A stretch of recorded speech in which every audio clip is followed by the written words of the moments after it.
सरकार लाई है विद्यार्थियों के लिए डिजिटल लाइब्रेरी। बच्चों के उज्जवल भविष्य के लिए बिहार सरकार है सदा अग्रसर और तैयार।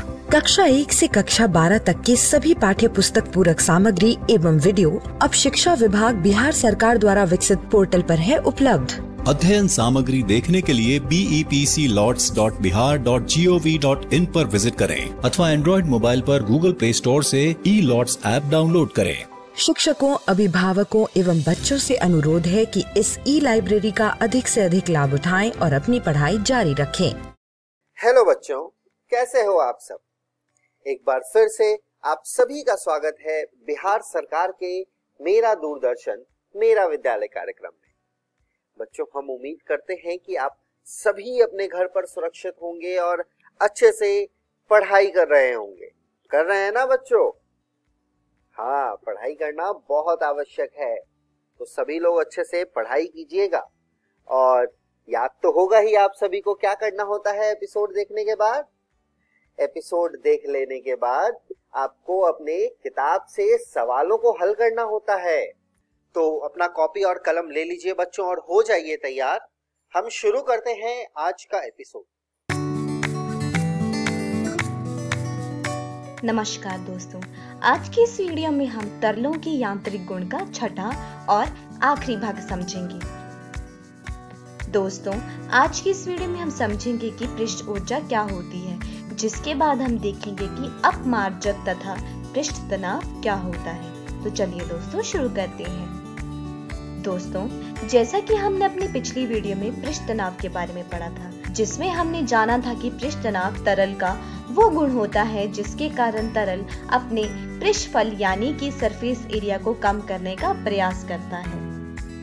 दोस्तों, जल की छोटी बूंदों का गोल होना, छोटी सुई का स्थिर द्रव में तल पर तैरना, दाढ़ी बनाने वाले ब्रश को पानी में भिगोने पर ब्रश के तंतुओं का आपस में चिपक जाना, ये सब पृष्ठ तनाव के कारण होता है।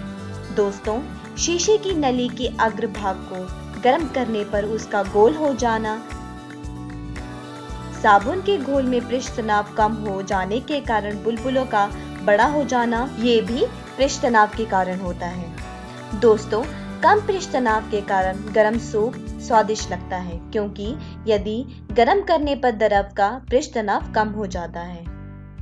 दोस्तों, यदि अंतराण्विक बल बढ़ता है तो पृष्ठीय तनाव भी बढ़ता है और तापमान बढ़ने पर पृष्ठ का तनाव घटता है। घुलनशील अशुद्धि बढ़ाने पर पृष्ठ का तनाव बढ़ता है, जैसे कि उदाहरण के तौर पर चीनी। और अघुलनशील अशुद्धि बढ़ाने पर पृष्ठ का तनाव घट जाता है। दोस्तों, पृष्ठीय तनाव दो बल के कारण होता है, जिसमें एक है ससंजक बल और दूसरा है असंजक बल। दोस्तों, ससंजक बल वह बल होता है जो कि एक ही प्रकार के पदार्थ के अणुओं के बीच लगने वाले बल के कारण होता है, जबकि असंजक बल वह बल होता है जो कि भिन्न भिन्न प्रकार के पदार्थ के अणुओं के बीच लगने वाले बल के कारण होता है। गैसों में ससंजक बल का मान कम होने के कारण उनमें विषण पाया जाता है। असंजक बल के कारण ही जल किसी वस्तु को भिगो पाता है। जब द्रव तथा ठोसों के बीच असंजक बल द्रव के ससंजक बल से अधिक होता है तो वह द्रव उस ठोस को गीला कर देता है। चलिए दोस्तों, अब आगे बढ़ते हैं और देखते हैं कि पृष्ठ ऊर्जा क्या होती है। दोस्तों, आपने अपने बचपन में साबुन वाले पानी से बुलबुला बनाया होगा।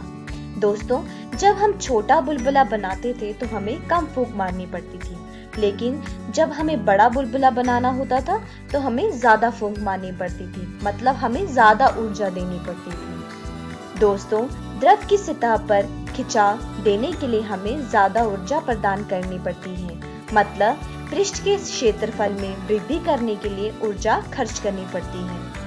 उदाहरण के तौर पर जैसे कि यह एक कंटेनर है जिसमें तरल भरा हुआ है, तो द्रव की सतह पर जो कण होंगे उनमें ज्यादा ऊर्जा होगी, जबकि जो कण द्रव के अंदर होंगे उनमें कम ऊर्जा होगी। इसी के कारण हमें द्रव की सतह पर क्षेत्रफल में वृद्धि करने के लिए ज्यादा ऊर्जा की आवश्यकता होती है।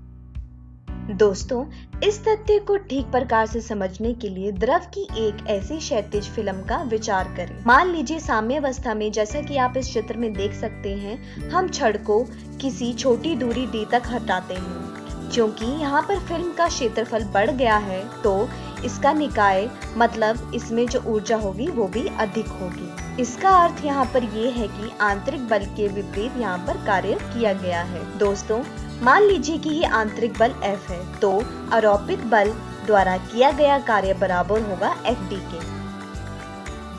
ऊर्जा संरक्षण के अनुसार यह अब फिल्म के संचित अतिरिक्त आंतरिक ऊर्जा है। दोस्तों, मान लीजिए कि फिल्म की प्रति एकांक क्षेत्रफल पृष्ठ का ऊर्जा S है और अतिरिक्त क्षेत्रफल 2dl है। तो दोस्तों, किसी फिल्म के दो पार्श्व होते हैं जिसमें द्रव होता है, अतः फिल्म की दो पृष्ठ होते हैं, अतः अतिरिक्त ऊर्जा इसके अनुसार होती है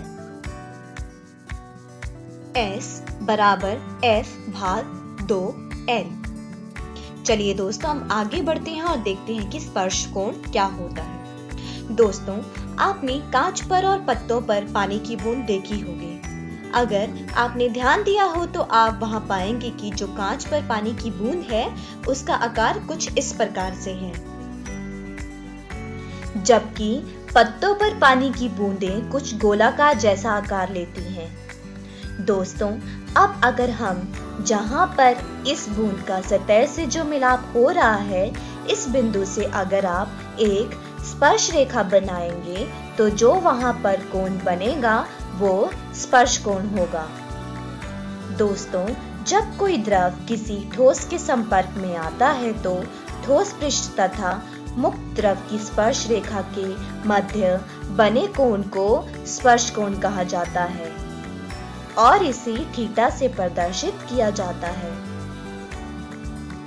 अलग अलग ठोस ध्रुव युग्म के स्पर्श कोण का मान अलग अलग होता है। किसी निश्चित ठोस द्रव युग्म के लिए स्पर्श कोण का मान नियत होता है, जैसे जल व कांच का स्पर्श कोण का मान 135 डिग्री होता है। इसी प्रकार से चांदी और शुद्ध पानी के स्पर्श कोण का मान 90 डिग्री होता है। दोस्तों, जब किसी ठोस व द्रव के मध्य स्पर्श कोण का मान बहुत कम हो तो उस द्रव को सतह गीला द्रव कहते हैं। उदाहरण के तौर पर पानी। जब किसी ठोस व द्रव के मध्य स्पर्श कोण का मान बहुत अधिक हो तो उस द्रव को गीलाहीन द्रव कहते हैं। उदाहरण के तौर पर मरकरी एक गीलाहीन द्रव है। दोस्तों, जब किसी द्रव में घुलनशील औषधियां मिलाई जाती हैं तो स्पर्श कोण का मान कम हो जाता है, जबकि किसी द्रव में कम घुलनशील अशुद्धियां मिलाई जाती हैं तो स्पर्श कोण का मान बढ़ जाता है। जब किसी द्रव के लिए ताप का मान बढ़ा दिया जाता है तो स्पर्श कोण का मान भी बढ़ जाता है। चलिए दोस्तों, अब आगे बढ़ते हैं और देखते हैं कि बूंद तथा बुलबुले क्या होते हैं। दोस्तों, क्या आप जानते हैं कि पानी की बूंद की जो आकृति होती है वो कैसे होती है? दोस्तों, जैसा कि आप यहाँ पर देख रहे हैं कि पानी की बूंद ऐसी होती है, नहीं, पानी की बूंद इस प्रकार के आकार की नहीं होती है। पानी की बूंद जब स्वतंत्र रूप से गिर रही होती है तो वह वास्तव में गोलाकार आकार की होती है। बूंद के आकार का गोलाकार होने के पीछे का कारण सरल भौतिकी है। यह पानी के पृष्ठ तनाव के कारण होता है। पृष्ठ तनाव तरल का वो गुण होता है जिसके कारण तरल अपने पृष्ठफल यानी कि सरफेस एरिया को कम करने का प्रयास करता है। चलिए इसे एक उदाहरण के तौर पे समझते हैं। दोस्तों, मान लीजिए कोई एक तरल है जिसमें अणु मौजूद है। आणविक बल के कारण ये अणु आपस में एक दूसरे की ओर आकर्षित होते हैं। एक अणु जो तरल के आंतरिक भाग में मौजूद होता है वह अन्य अणु द्वारा अपने किनारों पर समान रूप से आकर्षित होता है और यह शून्य शुद्ध बल का अनुभव करता है, जबकि अणु जो तरल की ऊपरी सतह पर मौजूद होते हैं वह प्रबुद्ध दिशा में बल का अनुभव करते हैं। ये प्रबुद्ध बल जो अणुओं में द्रव की सतह पर लग रहा है, इसके कारण इसकी सतह एक धारित झिल्ली की तरह काम करती है। अतः यदि गुरुत्व बल तथा अन्य बल निष्प्रभावी हो तो द्रव की बूंद गोल होती है। चलिए इसे एक उदाहरण से समझने की कोशिश करते हैं।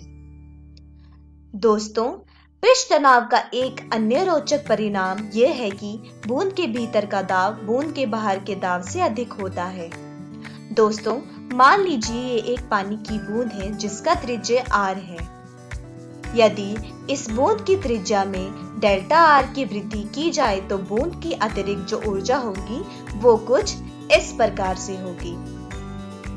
यदि दोस्तों बूंद समयावस्था में है तो खर्च की गई जो ऊर्जा है बूंद के भीतर तथा बाहर के दाबांतर P1 घटा P0 के प्रभाव के प्रसार के कारण बूंद द्वारा प्राप्त की गई ऊर्जा से संतुलित होगी और यहाँ पर जो कृत कार्य होगा वो होगा कुछ इस प्रकार से। व्यापक रूप में किसी द्रव गैस अंतरापृष्ठ के लिए उत्तल पार्श्व की ओर दाब का मान अवतल पार्श्व की ओर के दाब के मान से अधिक होता है। उदाहरण के लिए यदि किसी द्रव के भीतर कोई वायु का बुलबुला होगा तो यह वायु का बुलबुला अधिक दाब पर होगा। चलिए दोस्तों, हम आगे बढ़ते हैं और देखते हैं कि कोशिकीय उन्नयन क्या होता है। दोस्तों, कोशिकीय उन्नयन केश नली का वह एक विशेषता होता है जिसके कारण द्रव का स्तर या तो ऊपर की ओर बढ़ता है या तो नीचे की ओर गिरता है। कोशिकीय उन्नयन एक कम त्रिज्या वाली एक खोखली नली होती है। केश नली की द्रव की ऊंचाई केश नली की त्रिज्या पर निर्भर करती है। दोस्तों, कोई नली केश की भांति पतली हो तो उस नली में उन्नयन बहुत ही ज्यादा अधिक होगा। इस तथ्य को समझने के लिए किसी ऐसी वृत्ताकार अनुप्रस्थकार त्रिज्या a की ऊर्ध्वाधर केशी नली पर विचार करते हैं जिसका एक सिरा जल से भरे किसी खुले बर्तन में डूबा हुआ है। दोस्तों, पानी तथा कांच के संपर्क में कोण न्यून होता है। इस प्रकार कोशिका में पानी का पृष्ठ अवतल होता है। इसका अर्थ यह है कि शीर्ष पृष्ठ के दोनों ओर दाबांतर है जो कि कुछ इस प्रकार से दिख रहा है। दोस्तों, इस प्रकार नली के भीतर वायु जल अंतरापृष्ठ पर जल का दाब वायुमंडलीय दाब से कम है, जिसके अनुसार जो दाब होना चाहिए इन दोनों पर वो कुछ इस प्रकार से है, जहां पर रो जल का घनत्व है और H को कोशिकीय उन्नयन कहते हैं।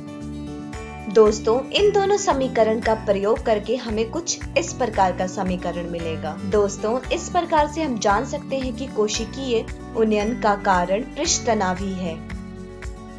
चलिए दोस्तों, अब आगे बढ़ते हैं और देखते हैं कि अपमार्जक तथा पृष्ठ तनाव कैसे आपस में संबंधित हैं। दोस्तों, जब हम अपने ग्रीस तथा तेल के दाग धब्बे वाले लगे गंदे सूती तथा रेशे के बने कपड़ों को जल में अपमार्जक अथवा साबुन घोलकर डालते हैं तो कपड़े आसानी से साफ हो जाते हैं। इस प्रक्रिया को हम समझते हैं कि आखिर होता कैसे है। दोस्तों, जल से धोने पर ग्रीस के जो दाग होते हैं वह दूर नहीं होते हैं। इसका कारण ये है कि जल ग्रीस लगी धूल को गीला नहीं करता है, मतलब इन दोनों के बीच कोई संपर्क नहीं होता है, क्योंकि इन दोनों के बीच में जो संपर्क पृष्ठ होता है उसका क्षेत्रफल बहुत ही ज्यादा कम होता है। दोस्तों, अपमार्जकों में अणु हेरपिन की आकृति के होते हैं, जिसका एक सिरा जल से आकर्षित रहता है तथा दूसरा सिरा ग्रीस, तेल अथवा मोम से। इस प्रकार से अणु जल तथा तेल अंतरापृष्ठ बनाने का प्रयास करते हैं। दोस्तों, अपमार्जक जिसके अणु एक सिरे पर जल तथा दूसरे सिरे पर मान लीजिए कोई तेल है उसको आकर्षित करते हैं, जो पानी के साथ मिलकर पृष्ठ तनाव को अत्यधिक कम कर देते हैं और ये अंतरापृष्ठ बनाना ऊर्जा की दृष्टि से भी अनुकूल हो सकता है, जिसमें अपमार्जक से घिरे गंदगी के गोले पुनः जल से घिरे होते हैं।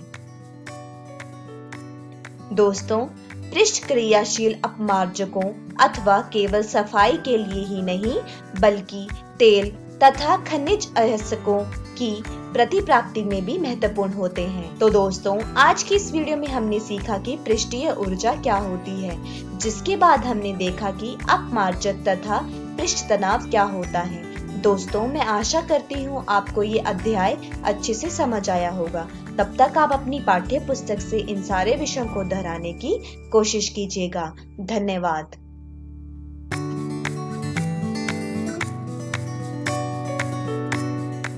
तापमान बढ़ने पर पृष्ठ तनाव खालिस्तान होता है, समान रहता है, बढ़ जाता है, घट जाता है, ऊपर में से कोई भी नहीं। भिन्न भिन्न प्रकार के पदार्थ के अणुओं के बीच लगने वाले बल को क्या कहते हैं? असंसंजक बल, प्रतिबल, श्यान बल, संसंजक बल। संपर्क कोण को किससे प्रदर्शित किया जाता है? P, H, theta, A।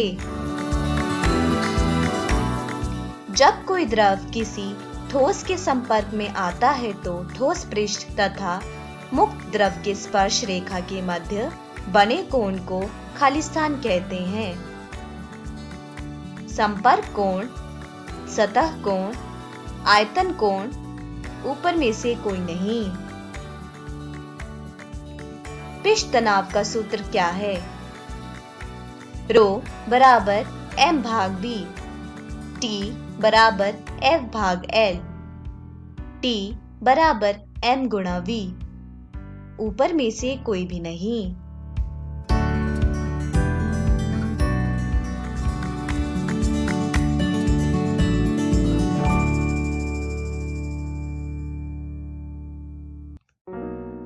Hello दोस्तों, आज की इस कक्षा में आप सभी का स्वागत है। दोस्तों, आज की हमारी इस कक्षा में हम एक नया अध्याय शुरू करेंगे, अध्याय 14, जिसका नाम है अर्धचालक इलेक्ट्रॉनिकी, पदार्थ, युक्तियां तथा सरल परिपथ। तो आइए आज के वीडियो को शुरू करते हैं।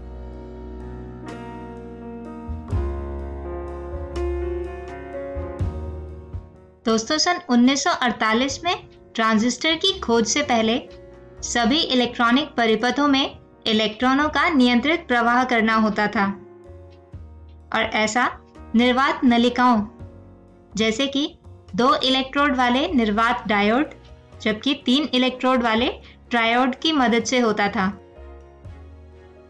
इन निर्वात नलिकाओं से बनी युक्तियां आकार में बड़ी होती थीं और अधिक शक्ति का उपभोग करती थीं। इसके अतिरिक्त इनके प्रचालन में सामान्यतः उच्च वोल्टता यानी कि लगभग 100 वोल्ट तक की आवश्यकता होती थी। इसके साथ ही इनका जीवन काल अपेक्षाकृत कम तथा विश्वसनीयता भी कम होती थी। इन सभी कमियों को दूर करने के लिए सन 1930 में ठोस अवस्था अर्धचालक इलेक्ट्रॉनिकी यानी सॉलिड स्टेट सेमीकंडक्टर इलेक्ट्रॉनिक्स अस्तित्व में आया। इन अर्धचालक युक्तियों में बाहरी तापन अथवा अधिक निर्वातित स्थान की आवश्यकता नहीं होती है। यह आकार में छोटी होती हैं और साथ ही साथ कम शक्ति का उपभोग करती हैं तथा कम वोल्टता पर कार्य करती हैं। दोस्तों, इन युक्तियों का जीवन काल लंबा होता है और इनकी विश्वसनीयता भी अच्छी होती है। तो दोस्तों, इस अध्याय में हम अर्धचालक भौतिकी की कुछ मूल अवधारणाओं जैसे कि संधि डायोड, द्विध्रुवीय संधि ट्रांजिस्टर तथा ऐसी ही कुछ अन्य अर्धचालक युक्तियों के बारे में जानेंगे। तो आइए शुरू करते हैं अपना आज का ये वीडियो। तो दोस्तों, आज के हमारे इस वीडियो में हम सबसे पहले धातुओं, चालकों तथा अर्धचालकों के वर्गीकरण को देखेंगे। इसके बाद जानेंगे कि इसी वर्गीकरण को ऊर्जा बैंड के आधार पर किस प्रकार किया जाता है।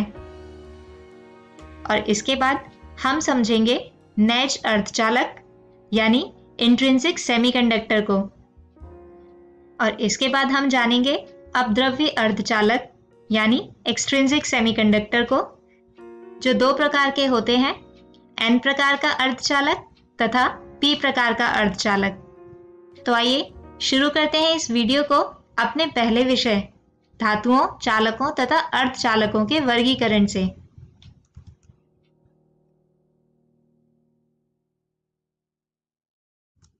दोस्तों, यदि विद्युत चालकता अथवा प्रतिरोधकता के सापेक्ष मान के आधार पर ठोस पदार्थों का वर्गीकरण करें तो यह 3 भागों में विभाजित होते हैं।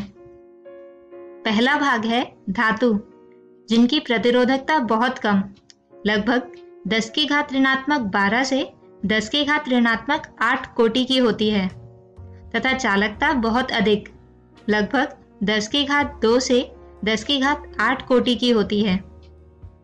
दूसरा भाग कहलाता है अर्धचालक।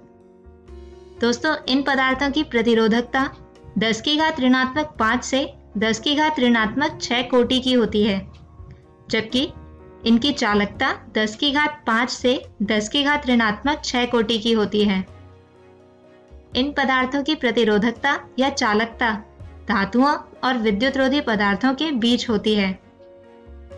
और तीसरा भाग कहलाता है विद्युतरोधी, जिनकी प्रतिरोधकता बहुत अधिक, लगभग 10 की घात 11 से 10 की घात 19 कोटि की होती है, जबकि चालकता बहुत कम, लगभग 10 की घात ऋणात्मक 11 से 10 की घात ऋणात्मक 19 कोटि की होती है। आइए दोस्तों, अब हम जानते हैं कि इन्हीं पदार्थों का वर्गीकरण ऊर्जा बैंड के आधार पर किस प्रकार से किया जाता है। तो दोस्तों, ऊर्जा स्तर का अर्थ है ऐसे स्तर जिनमें ऊर्जा का संतत परिवर्तन होता रहता है। ये ऊर्जा स्तर ऊर्जा बैंडों का निर्माण करते हैं। और ऐसे ऊर्जा स्तर जिसमें संयोजकता इलेक्ट्रॉनों के ऊर्जा स्तर समाविष्ट रहते हैं संयोजकता बैंड यानी वैलेंस बैंड कहलाता है। इसके अलावा संयोजकता बैंड के ऊपर स्थित बैंड को चालन बैंड यानी कंडक्शन बैंड कहते हैं। दोस्तों, यदि चालन बैंड का निम्नतम स्तर संयोजकता बैंड के उच्चतम स्तर से भी नीचे है तो संयोजकता बैंड के इलेक्ट्रॉन आसानी से चालन बैंड में गमन कर सकते हैं, जो कि सामान्यतः रिक्त होता है।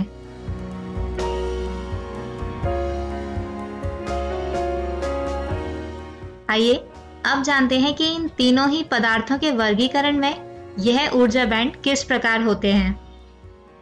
तो दोस्तों, यहाँ यह पहला चित्र एक धातु की स्थिति को दर्शाता है, जिसमें चालन बैंड आंशिक रूप से भरा है तथा संयोजकता बैंड आंशिक रूप से रिक्त है, अथवा चालन बैंड तथा संयोजकता बैंड अधिव्याप्त यानी एक दूसरे को ढके हुए हैं। दोस्तों, जब यह अतिव्यापन होता है तो संयोजकता बैंड से इलेक्ट्रॉन सरलता से चालन बैंड में जा सकते हैं। यह स्थिति विद्युत चालन के लिए अत्यधिक संख्या में इलेक्ट्रॉन उपलब्ध करा देती है। जब संयोजकता बैंड आंशिक रूप से रिक्त होता है तो इलेक्ट्रॉन इसके निम्न स्तर से उच्च स्तर तक गति करके विद्युत चालन को संभव बना देते हैं। इसलिए इस प्रकार के पदार्थों का प्रतिरोध कम अथवा चालकता उच्च होती है। वहीं जैसा कि इस दूसरे चित्र में दर्शाया गया है कि बैंडों के बीच में अंतराल अर्थात Eg 3 इलेक्ट्रॉन वोल्ट से अधिक है। ऐसे में चालन बैंड में कोई इलेक्ट्रॉन नहीं होते, अतः कोई विद्युत चालन संभव नहीं होता। और दोस्तों, ऊर्जा अंतराल इतना अधिक होता है कि किसी भी तापीय उत्तेजन से इलेक्ट्रॉनों को संयोजकता बैंड से चालन बैंड की ओर उत्तेजित नहीं किया जा सकता। अर्थात यह बैंड चित्र एक विद्युतरोधी पदार्थ के लिए है। वहीं यह तीसरा बैंड चित्र एक अर्धचालक के लिए स्थिति को दर्शाता है। इसमें एक परिमित परंतु लघु बैंड अंतराल जो कि 3 इलेक्ट्रॉन वोल्ट से कम होता है। लघु बैंड अंतराल होने के कारण कमरे के ताप पर कुछ इलेक्ट्रॉन संयोजकता बैंड में इतनी ऊर्जा अर्जित कर लेते हैं कि ऊर्जा अंतराल को पार करके चालन बैंड में पहुंच सकते हैं। ये इलेक्ट्रॉन चालन बैंड में गति कर सकते हैं, अतः अर्धचालकों का प्रतिरोध उतना अधिक नहीं होता जितना विद्युतरोधी पदार्थों का होता है। तो दोस्तों, यहाँ इस अध्याय में हम धातुओं और विद्युतरोधी पदार्थों के बारे में चर्चा नहीं करेंगे। हम केवल अर्धचालकों के विषय में जानेंगे और जानेंगे कि इन अर्धचालकों में चालन की प्रक्रिया किस प्रकार होती है।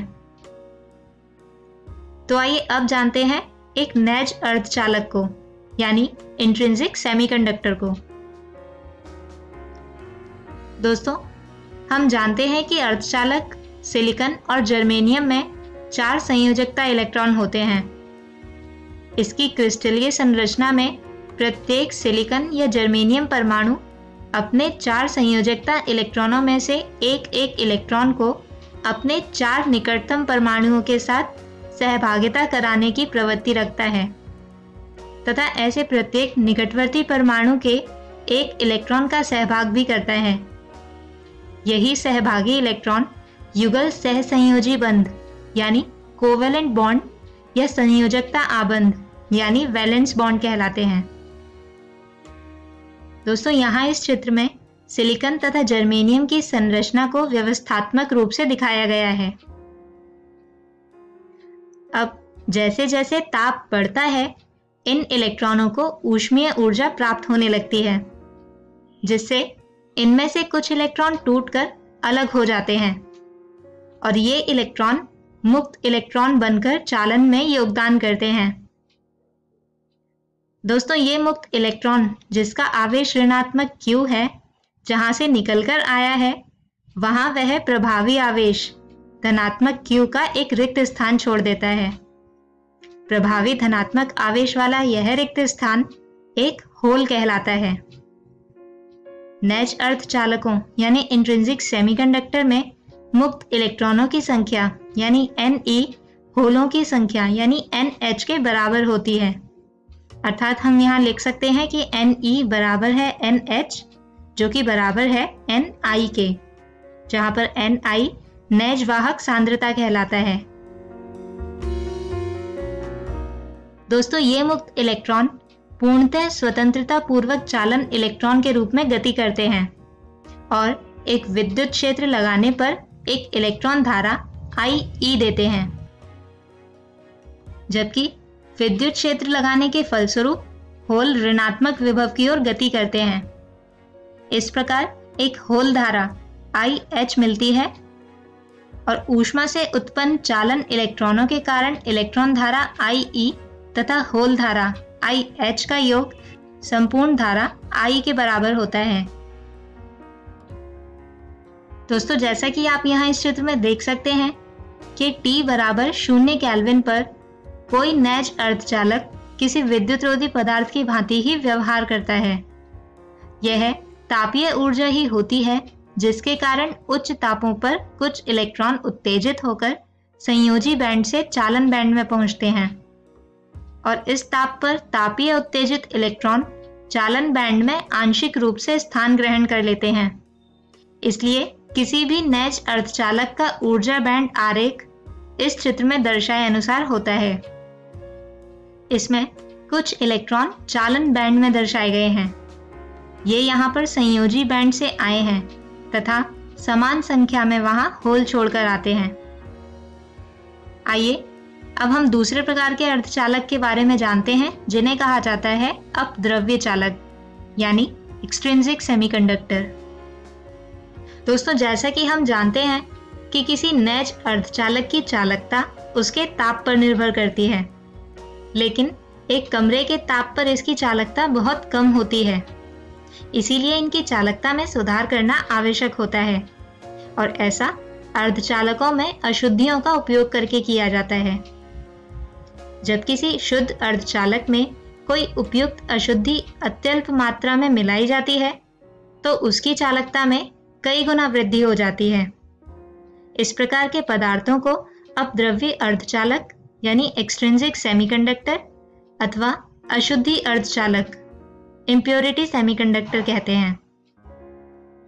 दोस्तों, वांछित अशुद्धि को सावधानीपूर्वक मिश्रित करना मादन यानी डोपिंग या अपमिश्रण कहलाता है तथा अशुद्धि परमाणु अपमिश्रक यानी डोपेंट कहलाते हैं और इस प्रकार के पदार्थ को मादित यानी डोप्ड अर्धचालक कहते हैं। दोस्तों, चतुसंयोजक सिलिकॉन अथवा जर्मेनियम के मादन के लिए 2 प्रकार के अपमिश्रक का उपयोग किया जाता है। पहला पंच संयोजक अर्थात जिनकी संयोजकता 5 होती है, जैसे कि आर्सेनिक, एंटीमनी, फास्फोरस।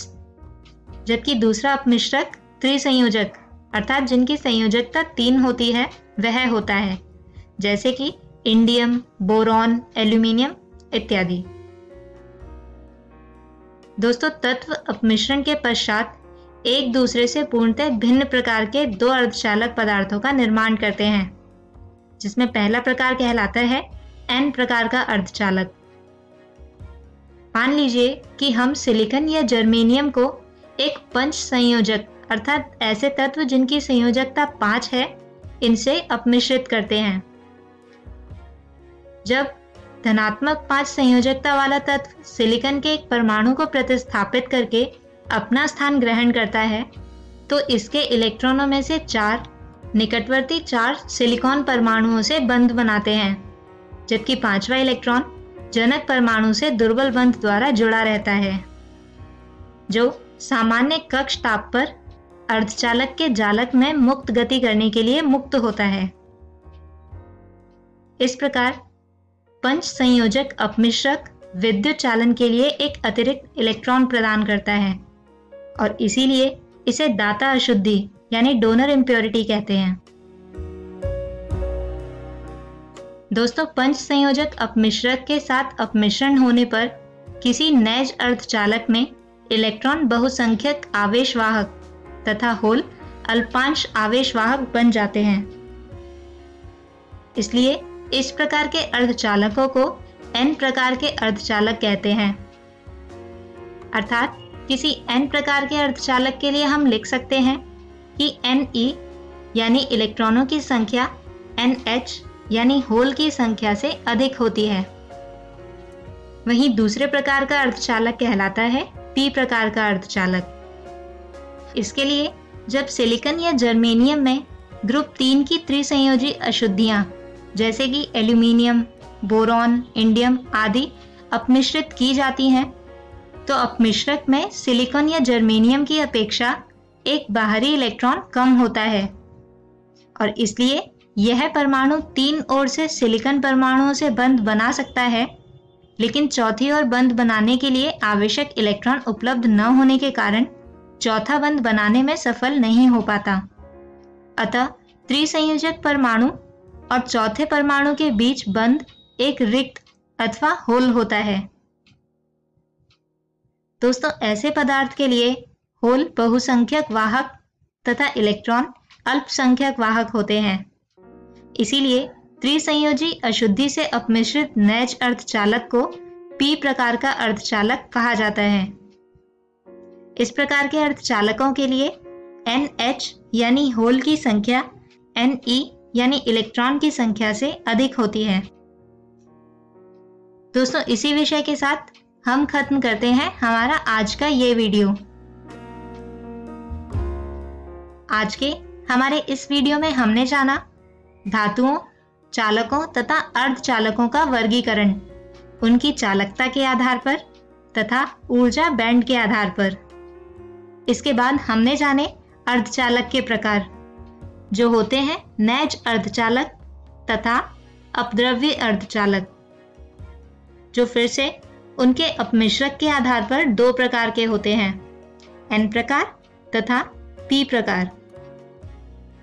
अगले वीडियो में हम जानेंगे कि किसी P तथा N संधि का किस प्रकार निर्माण होता है और किसी बाह्य अनुप्रयुक्त वोल्टता, जिन्हें बायस कहते हैं, इसके प्रभाव में कोई संधि किस प्रकार व्यवहार करती है। तब तक के लिए गुड बाय।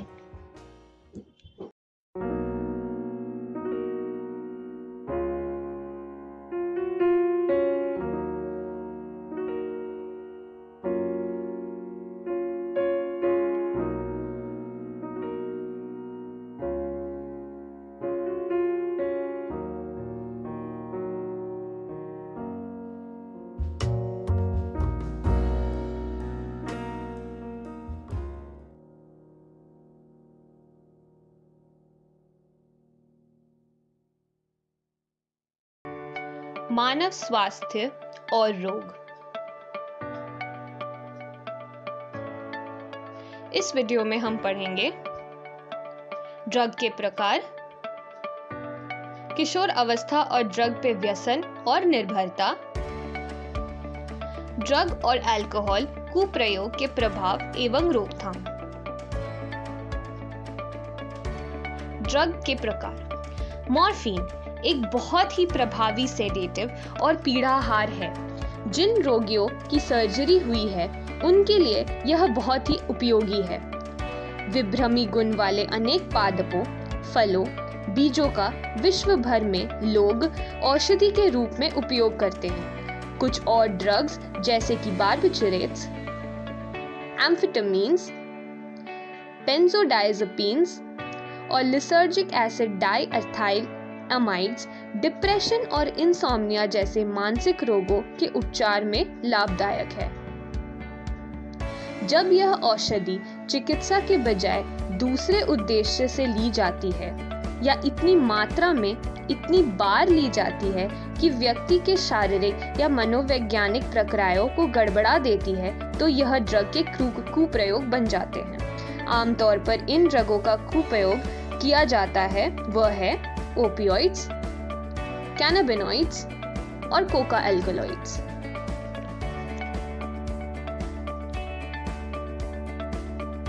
ओपियोइड्स। हेरोइन या स्मैक एक ओपियोइड है। ओपियोइड ऐसे ड्रग हैं जो हमारे केंद्रीय तंत्रिका तंत्र और जठरांत्र पथ में मौजूद रिसेप्टर से बन जाते हैं। हेरोइन एक सफेद गंधहीन कंपाउंड है जो मॉर्फिन के डीएसिटाइलेशन से प्राप्त होता है, जो कि पोस्त के पौधे पैपिवर सोमनिफेरम के लैटेक्स द्वारा प्राप्त की जाती है। यह रासायनिक रूप से डाइएसिटाइल मॉर्फिन है। हेरोइन सांस लेकर या टीके द्वारा ली जाती है। यह एक डिप्रेसेंट है जो शरीर के प्रक्रियाओं को धीमा कर देती है। कैनाबिनॉइड्स रसायनों का समूह है जो मुख्य रूप से मस्तिष्क में मौजूद कैनाबिनॉइड रिसेप्टर से बन जाते हैं। प्राकृतिक कैनाबिनॉइड्स कैनबिस सैटिवम के इन्फ्लोरेसेंस से प्राप्त की जाती है। फूल के शीर्ष, पत्तियों और रेजिन के विभिन्न संयोजन से मारिजुआना, हशीश, चरस और गांजा बनाने के काम आते हैं। आमतौर पर अतिश्वसन और मुंह द्वारा खाए जाने वाले मादक द्रव्य शरीर के कार्डियोवैस्कुलर सिस्टम को प्रभावित करते हैं। यह खिलाड़ी अपने परफॉर्मेंस को बढ़ावा देने के लिए भी लेते हैं। कोका एल्कलॉइड्स, जिसे कोकेन, कोक या क्रैक के नाम से जाना जाता है, यह इराइथ्रोजाइलम कोका से प्राप्त किया जाता है, जो कि मूल रूप से दक्षिण अमेरिका का पौधा है। यह एक न्यूरोट्रांसमीटर जिसका नाम डोपामिन है, वह डोपामिन के परिवहन में बाधा डालता है। इसका केंद्रीय तंत्रिका तंत्र पर जोरदार स्टिम्युलेटिंग असर पड़ता है, जिससे कि मनुष्य को यूफोरिया और ऊर्जा में वृद्धि अनुभूति होती है। कोकेन जो सांस द्वारा अंदर ली जाती है, उससे हैलुसिनेशन हो सकता है। अन्य प्रसिद्ध पादप जिनमें हैलुसिनेजेनिक गुण होते हैं वह है एट्रोपा बेलेडोना और दतूरा। तंबाकू में भी बहुत सी रासायनिक पदार्थ होते हैं, जिनमें से एक है एल्कलॉइड, निकोटीन।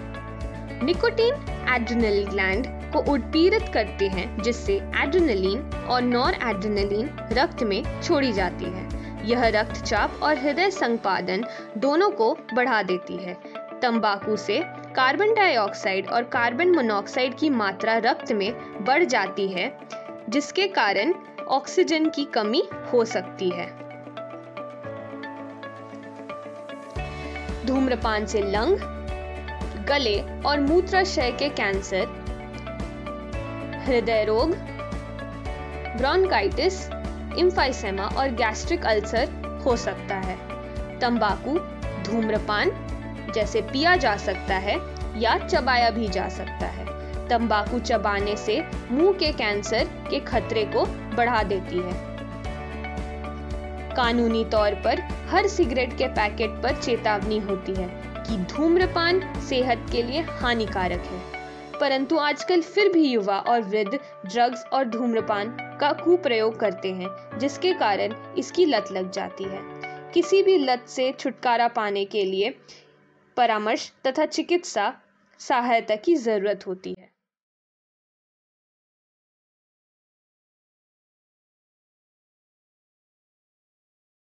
किशोर अवस्था, व्यसन और निर्भरता। किशोर अवस्था का अर्थ एक अवधि और एक प्रक्रिया दोनों से है, जिसके दौरान एक बालक समाज में अपनी प्रभावी सहभागिता के लिए अपनी वृत्ति और विश्वास के अनुसार परिपक्व होता है।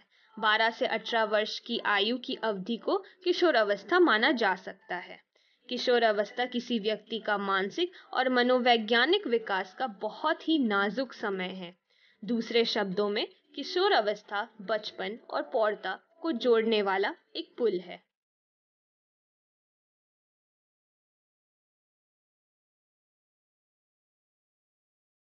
जिज्ञासा, जोखिम उठाना और उत्तेजना के प्रति आकर्षण और प्रयोग करने की इच्छा ऐसे सामान्य कारण हैं जो किशोरों को ड्रग तथा अल्कोहल के लिए अभिप्रेरित करते हैं।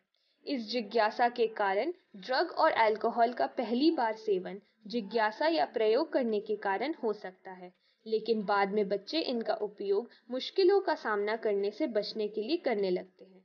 शैक्षिक क्षेत्र में सबसे आगे रहने का दबाव या परिवार में अस्थिरता या मित्रों का दबाव, जिसे पीयर प्रेशर भी कहते हैं, किशोरों को ड्रग या अल्कोहल आजमाने के लिए फुसलाने में महत्वपूर्ण भूमिका निभाती है। युवकों में यह बोध भी है कि धूम्रपान या अल्कोहल का सेवन व्यक्ति को कूल बनाता है। यह इन आदतों को शुरू करने का मुख्य कारण है। इस बोध को बढ़ावा देने में टेलीविजन, सिनेमा, समाचार, इंटरनेट ने भी सहायता की है। सबसे महत्वपूर्ण बात यह है कि अल्कोहल और ड्रग के व्यसनी प्राकृतिक है, लेकिन व्यक्ति इस बात को समझ नहीं पाता। ड्रगों और अल्कोहल के प्रति लत एक मनोवैज्ञानिक अशक्ति है। सुखभास, यूफोरिया की अनुभूति व्यक्ति को उस समय भी ड्रग एवं अल्कोहल लेने के लिए प्रेरित करता है जब उनकी जरूरत नहीं होती या जब उनका इस्तेमाल आत्मघाती हो सकता है। जब ड्रग या अल्कोहल का बार बार प्रयोग होने लगे उसे व्यसन या एडिक्शन कहते हैं। ड्रग के बार बार उपयोग से हमारे शरीर में मौजूद ग्राहियों को सहायक स्तर बढ़ जाता है। इसके फलस्वरूप ग्राही ड्रगों या अल्कोहल की केवल उच्चतर मात्रा के प्रति अनुक्रिया करती है, जिसके कारण अत्यधिक मात्रा में लेने की मनुष्य को लत लग जाती है। इस प्रकार ड्रग और अल्कोहल की व्यसनी शक्ति उन्हें इस्तेमाल करने वालों को एक दोषपूर्ण चक्र में घसीट लेती है, जिससे इनका कुप्रयोग होता है और इस लत से निकलना उनके बस में नहीं होता।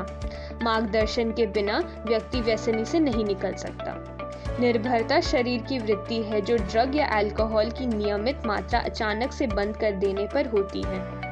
इसे हम विनिवर्तन संलक्षण के रूप में देखा जा सकता है।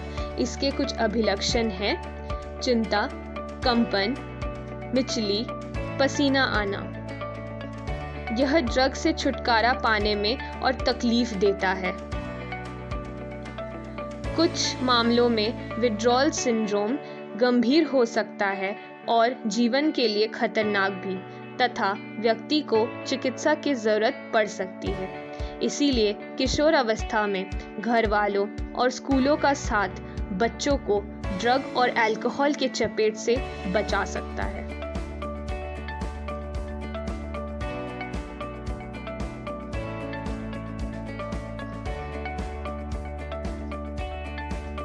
ड्रग और अल्कोहल कुप्रयोग के प्रभाव। ड्रग्स की अत्यधिक मात्रा से रेस्पिरेटरी फेलियर, हार्ट फेलियर या सेरेब्रल हैमरेज हो सकता है। जिससे कोमा या मृत्यु भी हो सकती है। इसका तात्कालिक प्रतिकूल प्रभाव अंधाधुंध व्यवहार, बर्बरता और हिंसा के रूप में व्यक्त होता है। ड्रग्स और अल्कोहल का साथ में सेवन ओवरडोज बन सकता है, जिससे मृत्यु भी हो सकती है। इनका दीर्घकालिक सेवन तंत्रिका तंत्र पर प्रतिकूल प्रभाव पड़ता है। इससे यकृत की क्षति या सिरोसिस भी हो सकती है। गर्भ अवस्था के दौरान इनका उपयोग गर्भ को क्षति पहुंचा सकता है। ड्रग और अल्कोहल के कुप्रयोग के सामान्य लक्षण हैं विनिवर्तन, आक्रामकशील, व्यक्तिगत स्वच्छता की रुचि में कमी, अवसाद, थकावट, एकाकीपन और विरोधी व्यवहार। कभी कभी परिवार और मित्रों से बिगड़ते संबंध और सोने और खाने की आदतों में परिवर्तन भी लक्षण होते हैं। युवकों में शैक्षिक क्षेत्रों में प्रदर्शन में कमी, स्कूल या कॉलेज में अनुपस्थिति, भूख और वजन घटना लक्षण होते हैं। अगर कुप्रयोक्ता को ड्रग या अल्कोहल खरीदने के लिए पैसे नहीं मिलते तो वह चोरी का सहायता भी ले सकता है। इससे परिवार और मित्रों और अध्यापकों पर भी प्रतिकूल प्रभाव पड़ता है।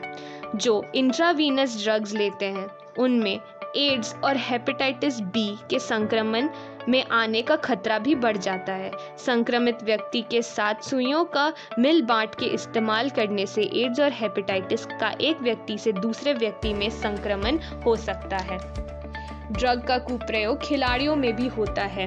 वे खेलों में नारकोटिक पीड़ाहार, स्टेरॉइड्स, मूत्रद्वार या डाययूरेटिक्स और हार्मोन्स मांसपेशियों को शक्तिशाली बनाने और आक्रामकता को बढ़ाने के लिए उपयोग में लाया जाता है।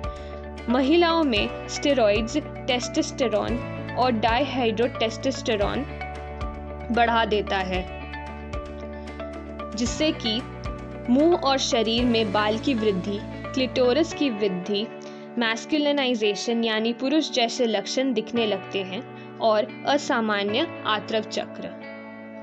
पुरुष में स्टेरॉइड्स की अत्यधिक उपयोग से टेस्टिकल्स के आकार में घट जाती है, शुक्राणु या स्पर्म्स की उत्पादन में कमी, प्रोस्टेट ग्लैंड में वृद्धि और मुहासे।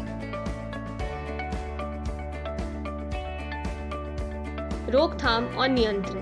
पुरानी कहावत है, चिकित्सा से रोकथाम अच्छी है। धूम्रपान, अल्कोहल या ड्रग से किशोर एवं सभी व्यसनग्रस्त लोगों को बचाना आवश्यक है। इसके नियंत्रण के लिए माता पिता और समकक्षियों की सहायता आवश्यक है।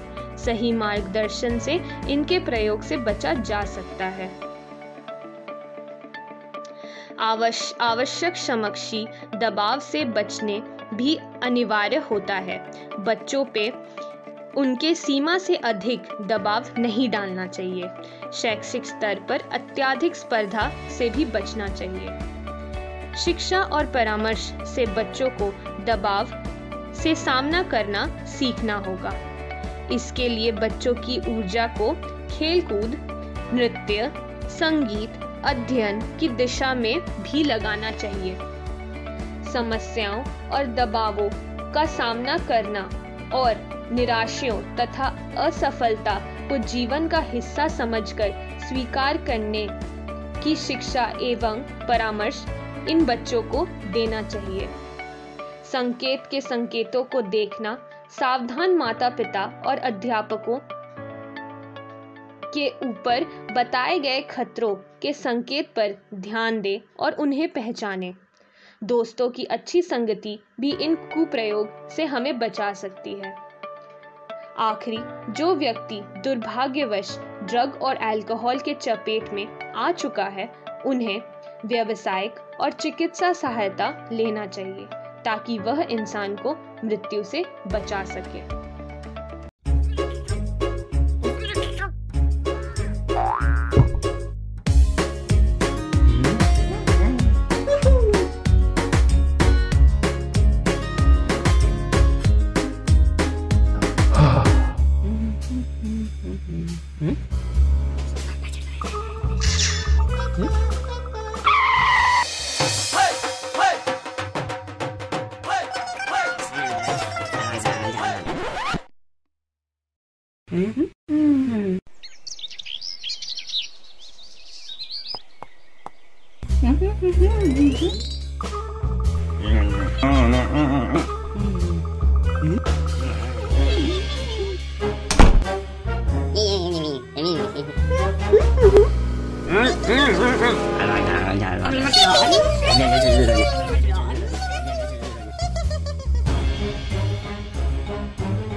Covid ka naman dia kata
डर से नहीं तैयारी से आगे कदम बढ़ाना है। रुकी जिंदगी में चहल पहल वापस फिर से लाना है। धोकर हाथ पहन कर मास्क सुरक्षित जीवन चलाना है। सुरक्षित जीवन चलाना है।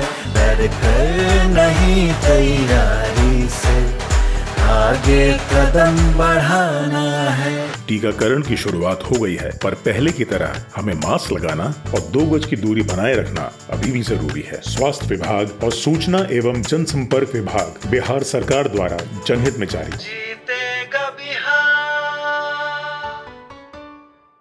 सरकार लाई है विद्यार्थियों के लिए डिजिटल लाइब्रेरी। बच्चों के उज्जवल भविष्य के लिए बिहार सरकार है सदा अग्रसर और तैयार। कक्षा 1 से कक्षा 12 तक की सभी पाठ्य पुस्तक पूरक सामग्री एवं वीडियो अब शिक्षा विभाग बिहार सरकार द्वारा विकसित पोर्टल पर है उपलब्ध।